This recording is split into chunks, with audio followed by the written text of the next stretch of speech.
अस्सलामुअलैकुम विद्यार्थी भाई बहनों। ધોરણ 10 પ્રકરણ 6 જૈવિક ક્રિયાઓ ભાગ 5। આ અગાઉના વિડીયોમાં આપણે પોષણ વિશે માહિતી મેળવી।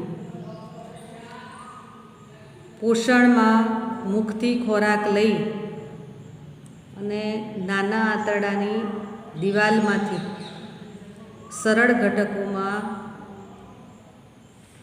નાના આંતરડાની દિવાલમાં ઘટકો શોષાય અને રુધિરમાં ભળી અને શરીરના દરેકે દરેક કોષ સુધી પહોંચે ત્યાં સુધીની પ્રક્રિયાને પોષણ કહે છે। એટલે પોષણ એટલે માત્ર ખોરાક લેવો એવું નહીં, ખોરાક લઈ ખોરાકના ઘટકો, જટિલ ઘટકો સરળ ઘટકોમાં રૂપાંતર પામી અને શરીરના દરેકે દરેક કોષ સુધી પહોંચે ત્યાં સુધીની પ્રક્રિયા છે। દરેક કોષમાં ગ્લુકોઝ પહોંચી ગયો, સરળ ઘટકો તરીકે ગ્લુકોઝનું નિર્માણ થયું અને એ દરેકે દરેક કોષ સુધી પહોંચ્યું। બસ એટલી પ્રક્રિયાથી સજીવ શરીરને ઉર્જા મળતી નથી। બીજી એક પ્રક્રિયા છે શ્વસન, શરીરની જૈવિક ક્રિયા।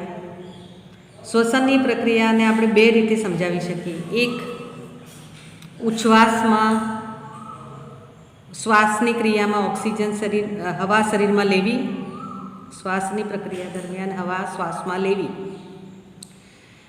અને ઉચ્છ્વાસમાં કાર્બન ડાયોક્સાઇડ વાયુ બહાર કાઢવો, એ પ્રક્રિયાને પણ શ્વસન કહેવાય।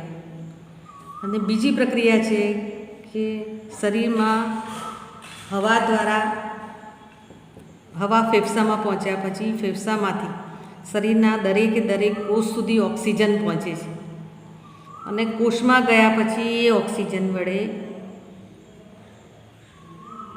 કોષમાં પહોંચેલા પોષક ઘટકોનું દહન થાય છે। એ જે પ્રક્રિયા છે જે કોષમાં થાય છે, ઓક્સિજન વડે પોષક ઘટકોનું દહન થવું, એ પ્રક્રિયાને કોષીય શ્વસન કહે છે। એટલે શ્વસનની વ્યાખ્યા આપણે આ રીતે આપી શકીએ કે બાહ્ય પર્યાવરણમાંથી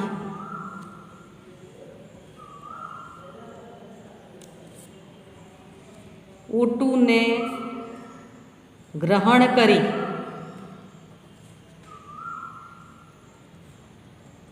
કોષોમાં ગ્લુકોઝનું દહન કરી ઉર્જા છૂટી પાડવાની પ્રક્રિયાને શ્વસન કહે છે। અહીં બે પ્રક્રિયાઓ ભાગ ભજવે છે। એક, બાહ્ય પર્યાવરણમાંથી ઓક્સિજન ગ્રહણ કરવું અને ઉચ્છ્વાસમાં કાર્બન ડાયોક્સાઇડ વાયુ બહાર કાઢવો વધારાના વાયુઓની સાથે, એને શ્વસન। અને એ ઓક્સિજન રુધિર સાથે ભળી કોષોમાં પહોંચી અને કોષોમાં રહેલા ગ્લુકોઝ કે જે પોષણ દ્વારા પહોંચ્યું છે એનું દહન ઓક્સિજન કરે કણાભસૂત્રની મદદથી, અને જે ઉર્જા છૂટી પડે એ પ્રક્રિયાને કોષીય શ્વસન। એટલે શ્વસન અને કોષીય શ્વસન બંનેની જે સમગ્ર પ્રક્રિયા છે એને શ્વસન કહેવાય। હવે આ જે શ્વસનની પ્રક્રિયા છે એ વિવિધ સજીવોમાં જુદી જુદી રીતે થાય છે। વિવિધ સજીવોમાં ખાદ્ય પદાર્થોમાંથી ઉર્જા મુક્ત કરવાની વિવિધ પદ્ધતિઓ છે। દરેક સજીવની અંદર પોષક દ્રવ્યો મેળવાય છે અને એ પોષક દ્રવ્યોનું દહન થઈ અને ઉર્જા મુક્ત થાય છે, પણ દરેકની અંદર આ પદ્ધતિ છે જુદી જુદી છે। તો આ પદ્ધતિ ઉપરથી શ્વસનના જુદા જુદા પ્રકાર પાડેલા છે। તો શ્વસનના જે પ્રકાર છે એ આમ તો મુખ્ય બે પ્રકાર છે, એક જારક શ્વસન અને અજારક શ્વસન। પણ અજારક શ્વસનની અંદર પણ બે રીતે એને આપણે સમજાવી શકીએ અજારક શ્વસનને। એક છે ઓક્સિજનની ગેરહાજરીમાં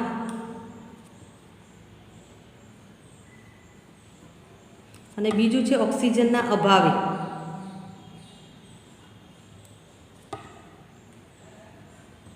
ઓક્સિજનની ગેરહાજરીમાં કે ઓક્સિજનના અભાવે જે શ્વસન ક્રિયા થાય એટલે કે જ્યાં ગ્લુકોઝનું અપૂર્ણ દહન થાય છે, ઓક્સિજનની ગેરહાજરી હોય કે ઓક્સિજનનો અભાવ હોય ત્યારે કોષમાં રહેલા ગ્લુકોઝનું સંપૂર્ણ દહન નથી થતું પણ અપૂર્ણ દહન થાય છે, જેને કારણે ઉર્જા ઓછા પ્રમાણમાં મળે છે।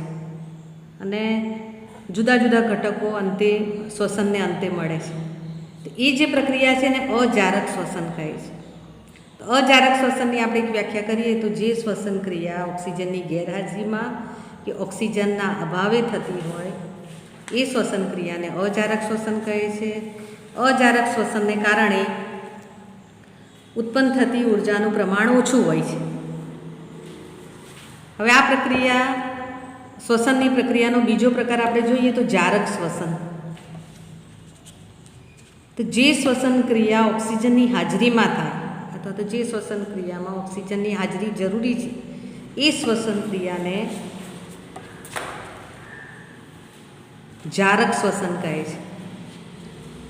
મોટાભાગના જે ઉચ્ચ કક્ષાના જે સજીવો છે અને વનસ્પતિ છે એમાં જારક શ્વસન થાય છે. જ્યારે ઈસ્ટ, કેટલાક પ્રકારની ફૂગ, અંતઃપરોપજીવીઓમાં અજારક શ્વસન જોવા મળે છે. O2ની હાજરીમાં જે જારક શ્વસન ક્રિયા થાય છે એમાં વધારે પ્રમાણમાં ઉર્જા મુક્ત થાય છે.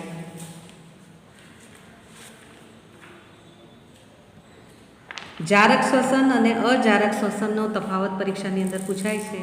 તો તફાવતની અંદર આ બે મુદ્દાઓ આપણે યાદ રાખી શકીએ મહત્ત્વના, કે અજારક શ્વસન એ ઓક્સિજનની ગેરહાજરીમાં થાય છે. અજારક શ્વસનને અંતે ઓછા પ્રમાણમાં ઉર્જા ઉત્પન્ન થાય છે. અજારક શ્વસનને અંતે ઇથેનોલ, લેક્ટિક એસિડ જેવા પદાર્થો ઉત્પન્ન થાય છે.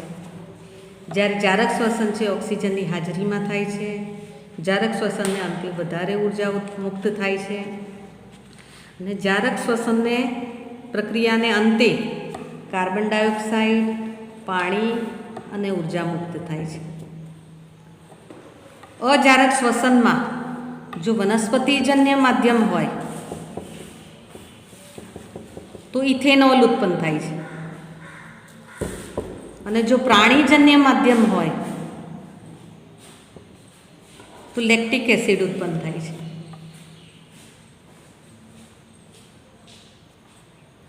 જ્યારે જારક શ્વસનને અંતે કાર્બન ડાયોક્સાઇડ, પાણી અને ઉર્જા મુક્ત થાય છે. એને આપણે એક સામાન્ય કોઠા દ્વારા યાદ રાખવું હોય તો આ રીતે યાદ રાખી શકીએ કે કોષમાં ગ્લુકોઝ હોય છે સરળ ઘટક તરીકે. આપણે જે કંઈ ખોરાક ખાઈએ એ જટિલ પદાર્થો હોય છે, પણ પાચન થયા પછી, સજીવોમાં પાચન થયા પછી છેલ્લે ગ્લુકોઝ, જેનું અણુસૂત્ર છે C6H12O6, એ છેલ્લે અંતિમ તબક્કામાં કોષમાં પહોંચે છે. કોષમાં પહોંચ્યા પછી કોષ રસમાં એનું પાયરુવેટમાં રૂપાંતર થાય છે. પાયરુવેટના ઘટકમાં રૂપાંતર થાય છે, અણુમાં, અને થોડીક ઉર્જા ઉત્પન્ન થાય છે. આ પ્રક્રિયા બધા જ સજીવોમાં સમાન થાય છે. પણ ત્યાર પછી ઓક્સિજનની ગેરહાજરી, ઓક્સિજનનો અભાવ કે ઓક્સિજનની હાજરીમાં જુદા જુદા ઘટકો ઉત્પન્ન થાય છે અને જુદા જુદા પ્રમાણમાં ઉર્જા ઉત્પન્ન થાય છે. ગ્લુકોઝનું કોષરસમાં પ્રક્રિયા થઈ અને પાયરુવેટ ઉત્પન્ન થાય અને ઉર્જા ઉત્પન્ન થાય છે. આ પ્રક્રિયા બધા જ સજીવોમાં સમાન છે. આ ત્રણેય પ્રક્રિયાઓને આપણે જો જુદી પાડીએ તો પહેલાં જોઈએ ઓક્સિજનની ગેરહાજરી. ઓક્સિજનની ગેરહાજરી મોટાભાગે ઈસ્ટ, ફૂગ અને કેટલાક અંતઃપરોપજીવીઓમાં થાય છે. અને આ જે પ્રક્રિયાઓ છે એમાં એક પ્રક્રિયાના ઉદાહરણ તરીકે આપણે આથવણ પણ લઈ શકીએ. આથવણની જે પ્રક્રિયા છે એ પ્રક્રિયાની અંદર O2ની ગેરહાજરીની અંદર ખાદ્ય પદાર્થોનું વિઘટન થઈ અને સરળ ઘટકો બને છે. ઓક્સિજનની જે આ પ્રક્રિયા થાય છે આ માધ્યમ છે અને વનસ્પતિજન્ય માધ્યમ કહેવાય. અને આ જે પ્રક્રિયા છે કોષ રસમાં થાય છે. આ ખાસ યાદ રાખવાનું. ઓક્સિજનની ગેરહાજરીમાં પાયરુવેટનું આગળ વિઘટન થઈ અને ઇથેનોલ, વનસ્પતિજન્ય માધ્યમ છે એટલે ઇથેનોલ, અને કાર્બન ડાયોક્સાઇડ અને ઉર્જા ઉત્પન્ન થાય છે. આથવણની ક્રિયા એટલે ફળોના રસ કે ખાંડનું દ્રાવણ હોય એને એમાં ઈસ્ટ નાખી અને આપણે રહેવા દઈએ તેનું આથવણ થઈ ઓક્સિજનની ગેરહાજરીમાં. અને ઇથેનોલ બને છે. 2 કાર્બન પરમાણુ ધરાવતો પદાર્થ ઇથેનોલ બને છે. આ 6 કાર્બન ધરાવતો પદાર્થ છે. પાયરુવેટ છે 3 કાર્બન ધરાવતો પદાર્થ છે. જ્યારે પ્રક્રિયાને અંતે 2 કાર્બન પરમાણુ ધરાવતો પદાર્થ ઉત્પન્ન થાય છે, કાર્બન ડાયોક્સાઇડ, અને ઉર્જા ઉત્પન્ન થાય છે. અને ઇથેનોલ છે ખટાશ ધરાવે છે, એટલે ખાદ્ય પદાર્થો આથવણની ક્રિયા દરમિયાન સ્વાદે ખાટા લાગે છે. બીજો શ્વસનનો પ્રકાર છે જે ઓક્સિજનના અભાવે, ઓક્સિજન જ્યારે ન મળતો હોય ત્યારે કેટલીક સ્નાયુ પેશીઓમાં, આપણા શરીરની સ્નાયુ પેશીમાં, સ્નાયુ કોષમાં આ પ્રક્રિયા જોવા મળે છે. એ પણ કોષરસમાં જ થાય છે, કોષરસમાં. અને આ છે પ્રાણીજન્ય માધ્યમ છે, પ્રાણીજન્ય માધ્યમ. અને એમાં પાયરુવેટનું વિઘટન થઈ અને લેક્ટિક એસિડ બને છે. લેક્ટિક એસિડ અને ઉર્જા ઉત્પન્ન થાય છે. જ્યારે કસરત કરતા હોય વ્યક્તિઓ કે કોઈ ઊંચાણવાળી જગ્યામાં ચડતા હોય ત્યારે એમના સ્નાયુ પેશીઓમાં, સ્નાયુ કોષોમાં ઓક્સિજનના અભાવે અજારક શ્વસન થતું હોય છે, જેને કારણે આપણા પગ છે, પગમાં આપણને લેક્ટિક એસિડની હાજરીને કારણે દુખાવો થતો હોય છે. પગ તૂટે છે, આપણે જે કહીએ છીએ લેક્ટિક એસિડ ઉત્પન્ન થવાને કારણે થાય છે. ત્રીજી પ્રક્રિયા છે ઓક્સિજનની હાજરીમાં. ઓક્સિજનની હાજરીમાં જે શ્વસનની ક્રિયા થાય છે એને આપણે જારક શ્વસન કહીએ છીએ. આ 2 પ્રકાર આપણે જોયા અજારક શ્વસનના છે. જ્યારે ઓક્સિજનની હાજરીમાં થતું જે શ્વસન ક્રિયા છે, કોષીય શ્વસન, એને આપણે જારક શ્વસન કહે છે. અને આ પ્રક્રિયા કણાભ સૂત્રમાં થાય છે. ખાસ યાદ રાખવાનું છે, અજારક શ્વસન છે કોષરસમાં, જ્યારે જારક શ્વસન છે કણાભ સૂત્રમાં થાય છે.